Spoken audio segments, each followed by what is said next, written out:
اعوذ باللہ من الشیطان الرجیم، بسم اللہ الرحمن الرحیم۔ السلام علیکم ویور، کیسے ہیں آپ سب لوگ؟ امید ہے سب خیریت سے ہوں گے۔ آج میں آپ سب لوگوں کو اسلامی فتوحات یعنی اسلامی جنگوں کے بارے میں معلومات فراہم کروں گی۔ امید ہے آپ کو ہماری ویڈیو پسند آئے گی، تو آج ہم اپنے پروگرام کا اسٹارٹ دیتے ہیں۔ اس سے پہلے آپ سب لوگوں سے کہنا چاہتی ہوں کہ آپ سب لوگ ہمارے چینل اسلامی انفو کو سبسکرائب کریں اور بیل آئیکن کے بٹن کو پریس کریں تاکہ ہر نئی آنے والی ویڈیو کا نوٹیفیکیشن سب سے پہلے آپ کو ملتا رہے۔ تو ہم اپنے پروگرام کا اسٹارٹ لیتے ہیں۔ غزوہ خیبر کے بارے میں آپ سب لوگوں کو کچھ معلومات فراہم کروں گی۔ غزوہ احزاب کے سلسلے میں یہودیوں کی اسلام دشمنی کا ذکر ہو چکا ہے۔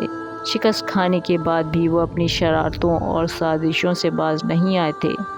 اب خیبر ان کا سب سے بڑا مرکز بن گیا تھا۔ بنی نذیر بھی جلا وطن ہو کر یہاں آ گئے تھے۔ اسلام دشمنی میں یہ پیش تھے۔ انہوں نے خیبر اور ارد گرد کے یہودیوں کو اکسانا اور بھڑکانا شروع کیا۔ قریبی عرب کا ایک ممتاز قبیلہ غطفان آباد تھا۔ یہ یہود خیبر کا حلیف اور ممدون و معاون تھا۔ اس پر یہودیوں کی مسند ریاست پر سلام بن ابی الحقیق تھا۔ اس کا بڑا رسوخ اور اثر تھا۔ اس نے غطفان اور آس پاس کے قبائل کو مسلمانوں کے خلاف جنگ پر آمادہ کر لیا اور ایک عظیم الشان فوج جمع کر کے مدینے پر حملے کی تیاریاں کرنے لگا۔ حضور صلی اللہ علیہ وسلم کو اس فتنہ انگیزی کی خبر ہوئی تو آپ صلی اللہ علیہ وسلم کے ایمان سے ایک انصاری اور بہادر صحابی نے خیبر جا کر سلام بن ابی الحقیق کو قتل کر دیا۔ سلام بن ابی الحقیق کے بعد اسیرین اعظم مسند ریاست پر بیٹھا۔ اسی اثنا میں فوجیں منتشر ہو گئی تھیں۔ اس نے کوشش کر کے اثر نو ان کو جمع کیا۔ حضور صلی اللہ علیہ وسلم کو ان تیاریوں کی خبر ہوئی تو عبداللہ بن رواحہ کو تحقیقات کے لیے بھیجا۔ انہوں نے واپس آ کر ان تیاریوں کی تصدیق کی۔ حضور صلی اللہ علیہ وسلم نے پہلے مصالحت کے ذریعے اس فتنہ کو دبانے کی کوشش فرمائی اور عبداللہ بن رواحہ کو خیبر بھیجا کہ وہ اسیرین کو مدینہ لے آئیں تاکہ چند شرائط پر حضور صلی اللہ علیہ وسلم ان کی حکومت کی تصدیق فرمائیں۔ چنانچہ اسیر عبداللہ کے ساتھ خیبر سے مدینے کی طرف روانہ ہوا۔ راستے میں ان کو معلوم ہوا نامعلوم کس بات پر بدگمانی پیدا ہو گئی۔ اس نے عبداللہ کے ایک ہمراہی مسلمان کی تلوار چھیننا چاہی۔ عبداللہ نے اس کی بد نیتی پر جھٹ اسے قتل کر ڈالا۔ اس پر فریقین میں تلواریں چل گئیں۔ اسیر کے سب ساتھی مارے گئے، صرف ایک زندہ بچا۔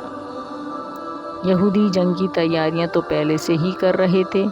اسیر کے قتل سے انہیں ایک بہانہ ہاتھ آ گیا اور وہ مسلمانوں کے مقابلے کے لیے بالکل آمادہ ہو گئے۔ سب سے پہلے ان کے حلیف بنی فرارہ نے ذی قرو کی چراگاہ پر، جس پر حضور صلی اللہ علیہ وسلم کے اونٹ چرا کرتے تھے، حملہ کر کے چند اونٹنیاں لوٹ لے گئے، لیکن ایک صحابی نے تعاقب کر کے یہ اونٹنیاں واپس چھین لیں۔ یہ واقعہ ایسا نہیں تھا جس پر خاموشی اختیار کی جاتی یا اسے نظر انداز کیا جاتا۔ حضور صلی اللہ علیہ وسلم کو مجبوراً میدان میں آنا پڑا۔ چنانچہ آپ 1600 مسلمانوں کے ساتھ خیبر کی طرف بڑھے۔ عورتیں بھی ساتھ تھیں تاکہ وہ سپاہیوں کو پانی پلائیں، زخمیوں کو مرہم پٹی کریں اور دیگر ضروری فرائض بجا لائیں۔ راستے میں قبیلہ غطفان کے لوگ ہتھیار لگا کر نکلے، لیکن یہ دیکھ کر کہ خود ان کے گھر خطرے میں ہیں، چپکے سے واپس چلے گئے۔ خیبر میں یہودیوں کے 6 قلعے تھے۔ ان میں 20,000 آزمودہ کار اور مسلح سپاہی موجود تھے۔ ان میں عرب کا مشہور و معروف بہادر مرہب بھی تھا۔ مسلمانوں کی نقل و حرکت دیکھ کر یہودیوں نے سامان رسد قلعہ نعم میں جمع کر لیا تھا اور فوجیں فسطاط اور قموس میں تھیں۔ یہ دیکھ کر مسلمانوں نے سب سے پہلے قلعہ نعم پر حملہ کیا۔ یہاں کوئی بڑی فوجی طاقت تو نہ تھی، آسانی سے فتح ہو گیا۔ اس کے بعد اور چھوٹے چھوٹے قلعے بھی بغیر کسی دشواری کے تسخیر ہو گئے۔ اب قموس کی باری تھی۔ مرہب اس میں تھا۔ اس لیے حضور صلی اللہ علیہ وسلم نے خاص اہتمام فرمایا۔ پہلے یکے بعد دیگر حضرت ابو بکر صدیق رضی اللہ تعالیٰ عنہ اور حضرت عمر فاروق رضی اللہ تعالیٰ عنہ کو علم دے کر بھیجا، مگر قلعہ فتح نہ ہو سکا۔ دوسرے روز لوگ منتظر تھے کہ دیکھیں اب علم کس کے ہاتھ میں تھا۔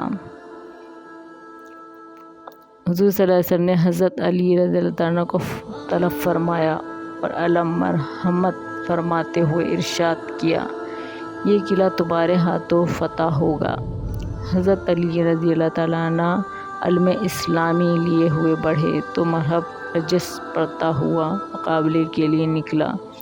یہودیوں کو اس پر بڑا مان تھا، وہ سمجھتے تھے کہ یہ تنہا مسلمانوں کا خاتمہ کر سکتا ہے، لیکن انہیں حضرت علی رضی اللہ تعالیٰ عنہ کی قوت کا اندازہ نہیں تھا۔ اسے آگے بڑھتا دیکھ کر حضرت علی رضی اللہ تعالیٰ عنہ نے اللہ اکبر کا نعرہ بلند کیا اور تلوار کے ایک ہی وار سے اس کا خاتمہ کر دیا۔ مرحب کے قتل ہوتے ہی یہودیوں کی ہمت چھوٹ گئی۔ 20 روز کے بعد قلعہ فتح ہو گیا۔ خیبر کی لڑائی فیصلہ کن تھی، اس سے یہودیوں کی قوت کا خاتمہ ہو گیا اور مسلمانوں کو اس بلا سے نجات ملی۔ آہستہ آہستہ سارا جزیرۃ العرب ان سے خالی ہو گیا۔ اسی لڑائی میں 93 یہودی مقتول ہوئے، مسلمان شہداء کی تعداد 20 تھی۔ تو ویور، میں نے آپ سب لوگوں کو فتح خیبر کے بارے میں معلومات فراہم کی۔ اب آئندہ نئی ویڈیو کے ساتھ آپ سے ملتے ہیں۔ خدا حافظ۔